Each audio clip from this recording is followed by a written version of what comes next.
prazer estar aqui nesse momento tão esperado, né? Estar aqui todos com vocês. Me chamo Ana Paula, sou psicóloga clínica e psicóloga da equipe multidisciplinar do município de João Câmara, né? O antigo NASF, que é mais conhecido, né?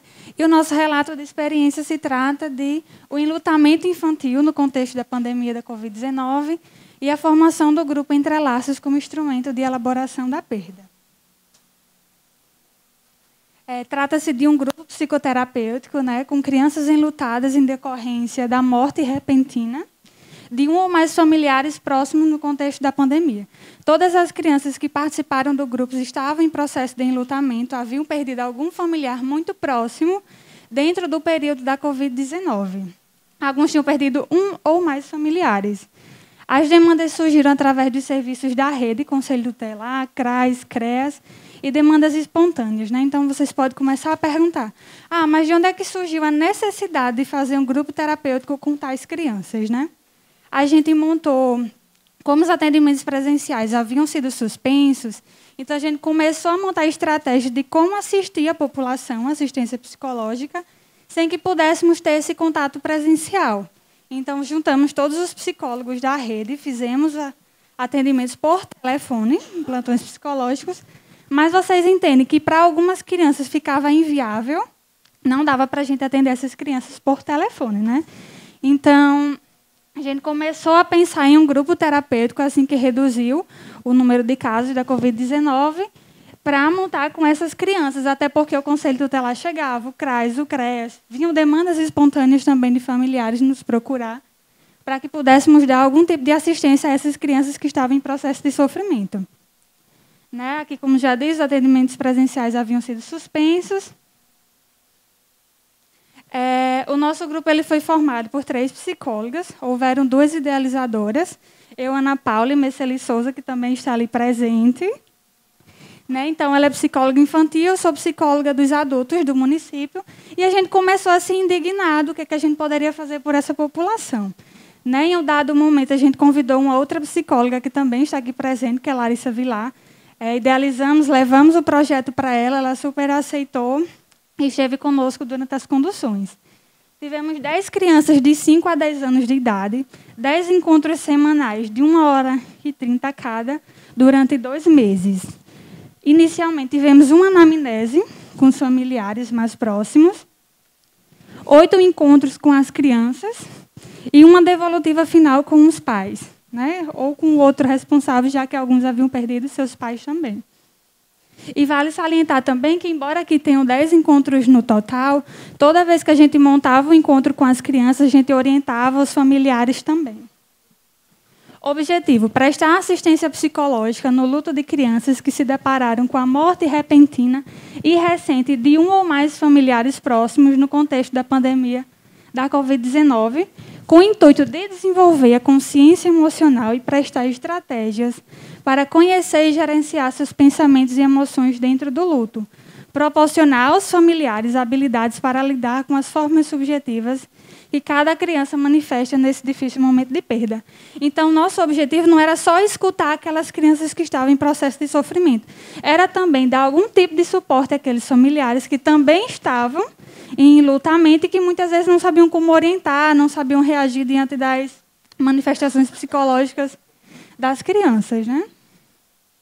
Metodologia. Esse trabalho trata-se de um relato de experiência de um grupo terapêutico criado com base em pesquisas de artigos científicos que relacionaram os seguintes temas. A gente estudou bastante sobre isso antes de montar. Né?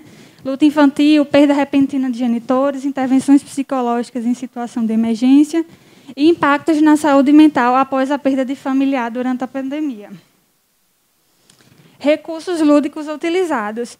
O filme Altas Aventuras, alguém conhece aqui? É um filme que muitos conhecem, né, e trata de um luto também. O livro Monstro das Cores. Trouxe ele para mostrar aqui a vocês. Vocês conhecem também?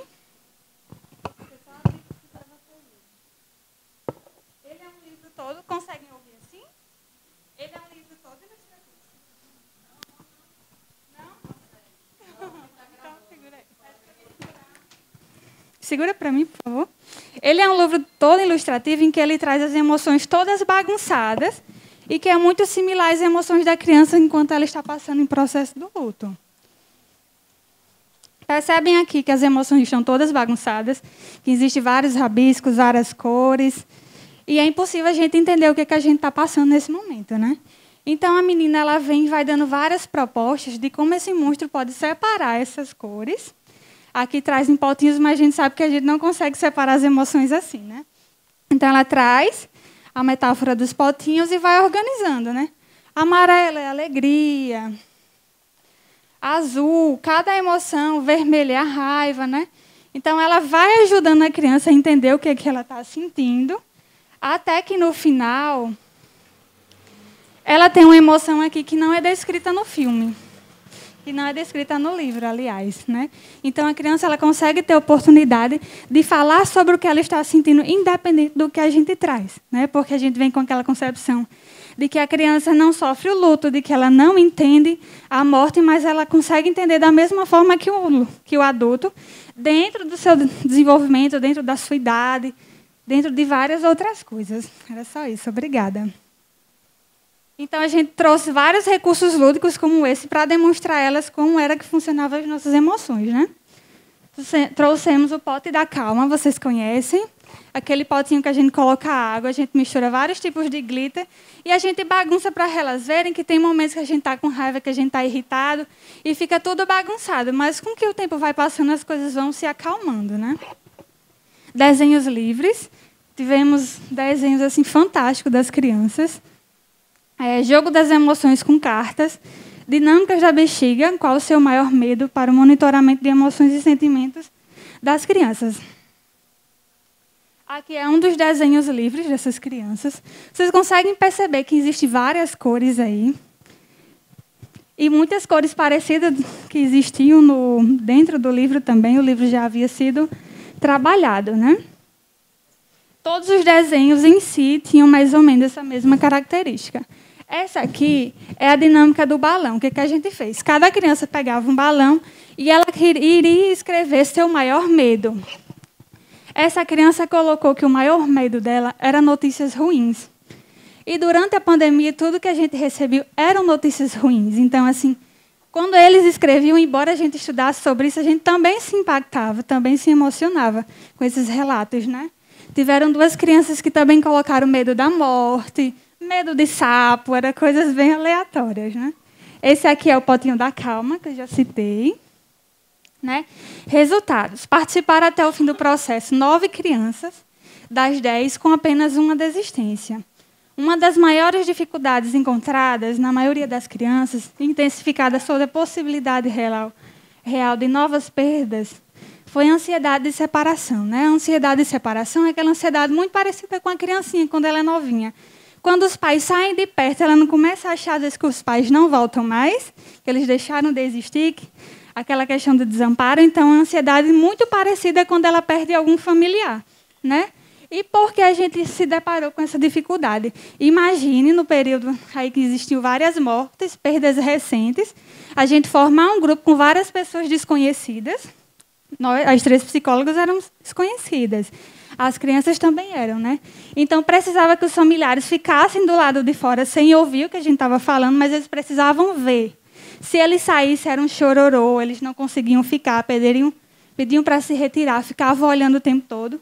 Então, com um tempinho, a gente ia indicando para que eles fossem se afastando, não ficassem na porta, mas ficassem no lado de fora da secretaria. Depois, eles poderiam ir para casa e voltar. Então, as crianças foram se sentindo mais seguras conosco e era sempre falado, olha, eles vão voltar. Mas nessa criança, era a mais novinha que tinha, se eu não me engano, ela tinha 9 anos. 9 anos, ela não conseguiu, certo? Conclusão. O grupo conseguiu atingir o objetivo principal, falar sobre o luto, reduzir a intensidade de ansiedade de separação e medo da morte e prestar assistência em um momento emergencial. O grupo não tira a necessidade de se olhar o indivíduo dentro do seu sofrimento particular, ao contrário, o legitima e dá voz aos iguais, estabelecendo entrelaços afetuosos que juntos unem suas dores.